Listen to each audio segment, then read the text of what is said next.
Assalamualaikum warahmatullahi wabarakatuh. Baiklah, untuk pertemuan kali ini kita masih bahas mengenai fluidostatis, di mana di pertemuan sebelumnya kita bahas mengenai konsep-konsep dari fluidostatis ya, dari tekanan dulu ya kemarin konsepnya ya, walaupun nanti untuk materi selanjutnya akan ibu sambung lagi. Nah, untuk pertemuan kali ini Ibu akan berikan contoh soal mengenai fluidostatis khususnya untuk pada tekanan. Nah, soalnya nanti kalian tulis dulu dalam bentuk PDF, yaitu soalnya diupload dalam bentuk PDF, nanti kalian tulis di buku catatan. Nah, pembahasannya kalian bisa lihat di video berikut. Nah, Ibu bacakan dulu soal yang pertama. Seekor ikan berada pada kedalaman 15 meter di bawah permukaan air. Nah, ini misalkan ini ada kedalaman air ya, yang diumpamakan kedalaman airnya hanya di sini adalah 15 meter. Nah, di sini ada ikan ya. Jadi ada seekor ikan berada pada kedalaman 15 meter di bawah permukaan air. Jika massa jenis air ya, massa jenis air itu berarti rho fluida boleh, rho air boleh, itu nilainya 1000 kg per meter kubik. Gravitasi buminya, berarti kalau gravitasi bumi itu lambangnya G, 10 meter per sekon kuadrat. Dan tekanan udara luar. Nah, kemarin kita bahas yang namanya tekanan udara luar ya. Tekanan udara luar itu berarti wilayahnya di bagian udara. Nah, lambangnya tekanan udara luar itu adalah PO. Nah, tekanan udara luarnya di sini besarnya 10 pangkat 5 Newton per meter. Nah, dalam soal tersebut yang ditanyakan atau yang ditentukan itu poin A adalah tekanan hidrostatis yang dialami ikan. Berarti kalau tekanan hidrostatis itu pH-nya. Terus poin B, tentukan tekanan total yang dialami ikan. Berarti P totalnya. Oke. Untuk mencari tekanan hidrostatis pH itu persamaannya adalah rho GH. Ya, rho GH. Di mana rho-nya kita pakai massa jenis air atau massa jenis fluidanya itu nilainya 1000 dikali gravitasi 10 dan kedalaman dari permukaan sampai ke ikannya itu 15 meter dikali 15. Jadi kita kalikan semua, 1000 kali 10 kali 15 itu adalah 15, nolnya adalah 4 kali 1, 2, 3, 4 tuh 4 gitu ya. Nah, jadi kalau misalkan kita buat pangkat 1,5 ya, 150.000 seperti ini ya, dikali 10 pangkat 5 Newton per meter persegi. Nah, untuk poin B-nya, tekanan totalnya, berarti tekanan total itu kemarin persamaannya penjumlahan atau jumlah dari tekanan hidrostatis ditambah dengan tekanan udara luar. Nah, kenapa Ibu buat pangkat 5? Karena nanti tekanan udaranya kan mempunyai nilai pangkat, sehingga supaya dijumlahnya itu mudah dibuat pangkat 5 gitu. Tekanan hidrostatisnya 1,5 dikali 10 pangkat 5 plus tekanan udaranya 10 pangkat 5. Nah, berarti kalau dijumlahkan ini sama dengan depannya ada satunya ya. Berarti kalau 1,5 tambah 10 pangkat 5 itu sama dengan 2,5 dikali 10 pangkat 5, satuannya Newton per meter persegi. Itu contoh soal yang pertama. Contoh soal yang kedua, di sini Ibu bacakan soalnya. Seorang anak hendak menaikkan batu bermassa 1 ton dengan alat seperti gambar berikut. Ya, nanti yang lebih jelas di soal gambarnya sudah ada. Jika luas penampang pipa besar adalah 250 kali luas penampang pipa yang kecil dan tekanan cairan pengisi pipa diabaikan, tentukan gaya minimal yang harus diberikan agar batu itu bisa terangkat. Intinya gini, tentukan gaya minimal yang harus diberikan anak agar batunya bisa terangkat. Jadi anak itu memberi gaya di pipa yang kecil supaya bisa mengangkat batu yang besar. Nah, ini tuh termasuk kemarin adalah konsep dari hukum Pascal ya.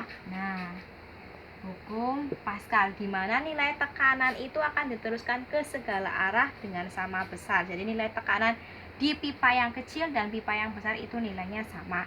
Nah, diketahui berarti di sini ada nilai F1.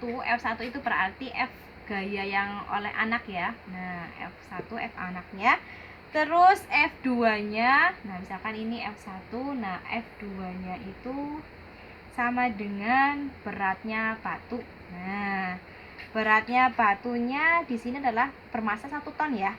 Berarti kalau 1 ton itu dijadikan kilo ya, berarti 1000 jadi kan 1000 ya, 1000 kilo 1 ton itu. Terus dikalikan, kalau W itu kan massa dikali gravitasi dikali 10 begitu ya, supaya jadi berat.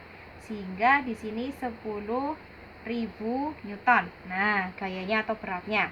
Terus di situ diketahui bahwa luas penampang pipa besar 250 kali luas penampang pipa yang kecil. Berarti kalau kita bandingkan A1 dibanding A2 itu sama dengan 1 dibanding 250 gitu ya. 1 untuk luas penampang yang pertama, 250 untuk pipa yang kedua. Jika untuk persamaan hukum Pascal, tekanan yang pertama sama dengan tekanan yang kedua, di mana F1 per A1 sama dengan F2 per A2. Nah, di sini yang ditanyakan adalah berapa gaya minimal anak. Berarti yang ditanyakan adalah F1-nya. Gitu ya. Nah, jadi F1, nah F1 itu sama dengan F anaknya per A11, F2-nya tadi 10.000, A2-nya 250, sehingga gaya minimal anak yang harus diberikan untuk mengangkat batu kita bisa bagi langsung ke sini ya, karena ini satu kan tidak usah dilihat itu ya. 10.000 dibagi 150, 250 itu berarti 40 Newton, sehingga gaya minimal anak yang diberikan untuk mengangkat batu 1 ton adalah 40 Newton. Itu contoh yang kedua. Oke, contoh yang terakhir untuk contoh fluidastatis adalah mengenai pipa U ya, Ibu bacakan soalnya. Ada pipa U diisi dengan air raksa dan cairan minyak seperti terlihat pada gambar. Jadi ini kalau yang di contoh soal ya, ini nanti yang titik-titik itu sebagai air raksanya karena lebih berat ya. Minyaknya itu berarti yang garis-garis seperti ini. Jika ketinggian minyak H2 adalah 27,2 cm, massa jenis minyaknya 0,8 dan massa jenis Hg itu sama dengan raksanya, itu adalah 13,6 gram per cm kubik. Tentukan ketinggian air raksa tersebut. Nah, jadi setelah diberi bentar. Jadi gini.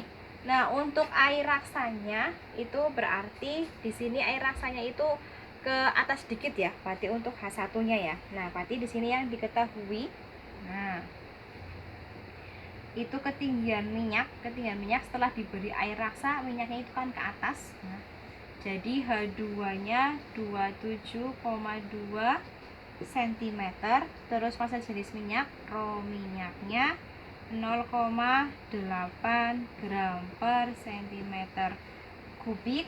Massa jenis Hg-nya berarti rho Hg atau rho raksanya 13,6 gram per cm kubik. Tentukan ketinggian air raksa H1. Oke, tadi Ibu berarti ada kesalahan sedikit ya. Jadi ini tuh sebagai raksanya H1-nya dan H2-nya sebagai minyak. Kenapa? Karena setelah diberi tekanan oleh raksa, minyaknya itu naik ke atas. Jadi yang garis-garis itu sebagai raksanya, yang titik-titik ini sebagai minyaknya. Nah, jadi untuk konsep fluidastatis itu kan nilai tekanan pada kedalaman tertentu itu kalau dalam bentuk pipa U kan nilainya sama, sehingga persamaannya pH1 sama dengan pH2 gitu ya. Nah, jadi tekanan hidrostatis yang pertama di raksa sama dengan tekanan hidrostatis yang di minyak, dengan nilai pH itu kan rho GH1 rho GH2 gitu ya. Kita mau mencari nilai H1-nya. Oke, berarti gravitasi di sini kita hilangkan. Massa jenis raksanya di situ nilainya adalah 13,6. Ketinggian H1 yang dicari Massa jenis minyak, ini raksa, ini minyak. Massa jenis minyaknya 0,8. Ketinggian minyaknya 27,2. Nah, berarti nanti H1 sama dengan 0,8 dikali 27,2 dibagi 13,6. Sehingga hasilnya itu berarti dikali terus dibagi, hasilnya adalah 1,6 cm. Nah, gitu caranya ya. Jadi contoh soalnya sudah 3, silakan kalian catat dan dipahami. Terima kasih untuk pertemuan kali ini. Wabillahi taufiq wal hidayah. Assalamualaikum warahmatullahi wabarakatuh.